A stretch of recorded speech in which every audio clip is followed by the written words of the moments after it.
Hey guys, good morning and happy Memorial Day. First of all, if I look a little beat up and sweaty, it's because I am.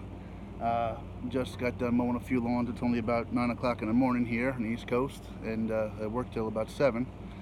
But my son is an avid ball player, and Dad, can we play ball? And I once wrote him a card that said that if he ever wanted to play, I'd never say no. And he pulled that ace out of his sleeve today, so we had to get up and get going here. Hope you stand tight to this video though. There's some serious things I want to talk about, maybe a couple of things you might laugh at. I know I was actually laughing out loud driving home early this morning. So first of all, let's talk about a few serious things. And if you hear some lawnmower in the background, my neighbor's mowing their lawn as well right now. But it's Memorial Day, so it's certainly a time to appreciate that we live in the greatest country. I got it, buddy. Thank you. I got it. Okay, I'll get it. Thank you. We live in the greatest country in the world. Let's not ever forget that, and thank the folks that have made that possible for us. If you get an opportunity, don't be afraid to fly your American flag. So enjoy Memorial Day. Do it safely.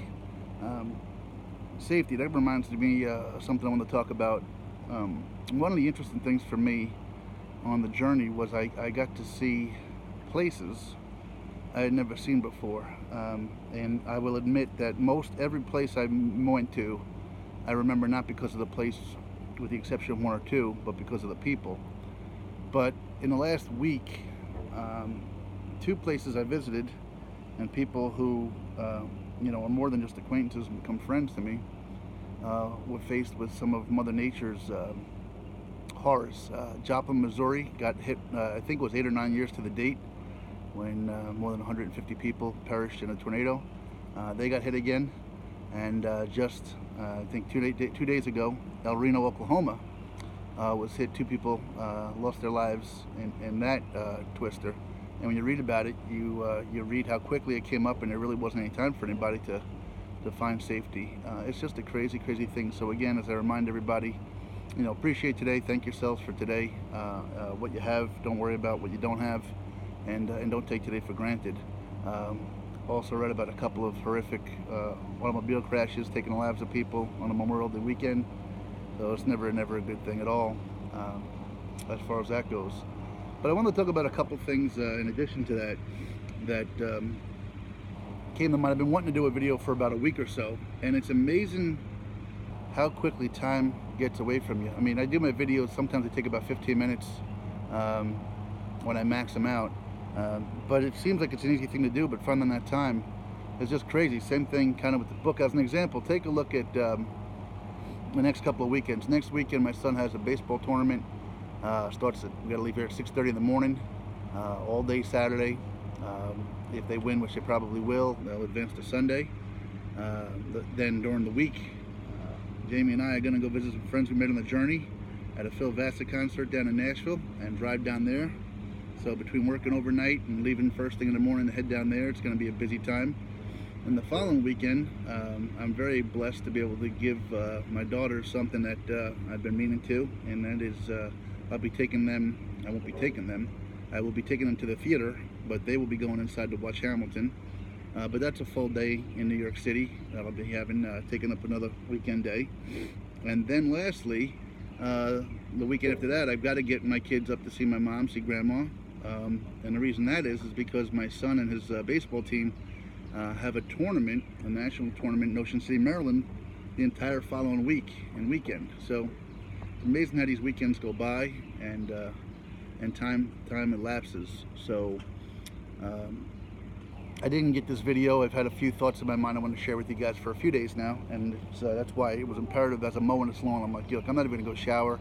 I'm just going to go do the video and talk to my friends and family out there, and get it done before I head in the shower and go play ball with my son. Again, I apologize that I'm the least professional guy in the world with my talent, sweat, and everything else. So one of the things, though, I wanted to talk to you about was something that was interesting the other day, and I wanted to get some feedback from you guys to see if it was just me.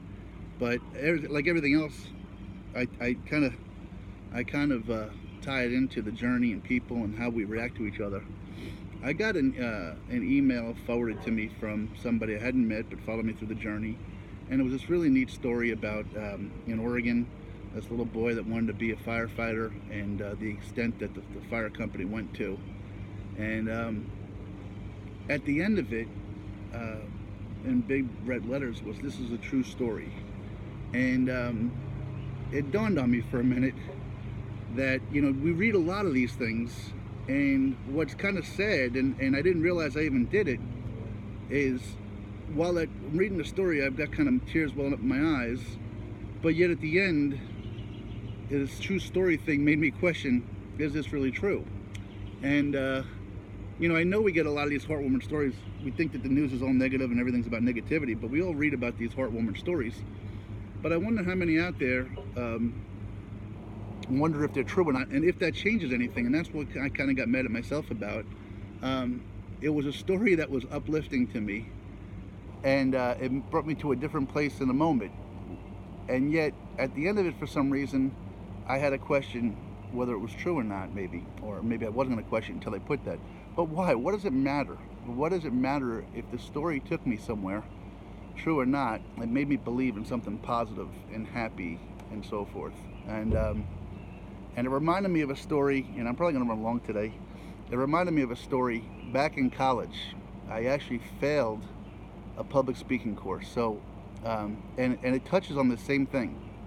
So let me tell you about this. We had a public speaking course, and the assignment was we had to persuade folks. So I stood up in front of the class, and it was a night class. So it wasn't young kids. It was mostly, you know, adults who were finishing their degrees and things like that at night. And I told a story about how, as a young person, I was at we had a block party, and I had a couple of childhood friends, and the block was shut down, and we were walking back to their home, but their uncle had gone on a beer run, and to make a long story short, he was drunk, and he came back around a corner through the barrier, and he hit his own niece, killing his own niece and one of my friends. And as a result of that, I vowed not to drink and drive, and had a picture of her attached to my dashboard by the steering wheel. And the message was, you know, don't drink and drive. And when I got done, the class was silent. Most of the people in the class were in tears. And I remember I sat down next to this woman who kind of put her hand out to console me, because it was an emotional story, and I welled up. The problem was the story was totally fabricated. I made the whole thing up, but I persuaded people, at least I thought I did. And but I felt so guilty that these folks were in tears and so emotional and offering me condolences that I said, look, it didn't happen. I just kind of made the whole thing up. And they got mad at me. Most of the people got mad at me, and the teacher ended up actually giving me an F on the assignment, which I disputed, because the assignment was to persuade people, and I thought when I was all said and done, I persuaded people. So anyway, I guess I have to wonder why I found myself questioning, you know, is the story true? The story brought me to a good place. What does it matter? And then I remember going back to the journey and how people received me. Some took me face I forget the terminology I'm looking for, forgive me, thank you, face value, and others looked at me with an inquisitive skepticism. And then you read about this homeless guy in Philadelphia and the Jersey couple that scammed people out of $400,000 and things like that. So I don't question why we do. I just wonder, you know, why is it that I do myself, and if anybody else does out there. The next thing I want to touch upon, and I want to speed it up a little bit, was the other night before work, I happened to catch something about, it was a show about Farrah Fawcett, who was the absolutely quintessential sex symbol in the 70s. Anybody who's my age, you know the poster I'm talking about. Right now, to any of you young kids that you think you know glamour and hot, go Google Farrah Fawcett's poster, and you'll see one of the most beautiful women in the world. But it's funny again how perception, you know, she was a pretty face, and people viewed her as that. And as she got older in life, she went through a battle with cancer, and she did some of the more remarkable things that I've seen, is that she kind of videotaped her battle with cancer, and they showed some of these videos late in her life, and to see somebody uphold themselves with such dignity and face the adversity and the challenge with optimism was a lesson for all of us. And I found myself again kind of being emotionally moved by, you know, we're a superficial society for the most part. And again, at one point, you know, you hear Farrah Fawcett and me, and I'm not feeling guilty about this. Me and millions of others think about just a beautiful woman, but you know, behind that beautiful woman was an incredible amount of substance, and the way she bared her soul at the end and shared it with us. If you get a chance, take a look at the Farrah Fawcett, I don't want to say documentary, but it was on ABC, I believe it was, just a few nights ago. I think you'd really learn something from it, and it taught me how to handle yourself at the most dire of times, possibly with a little degree of class and dignity and optimism and hope when so many don't have it. So that was another serious thing I want to talk about. But here's something maybe a little bit of a lighter side for you guys as I wrap up today. The book is coming along, and I'm really having a good time finishing that up. I was driving into work this morning, and I heard something for the York County Senior Olympics.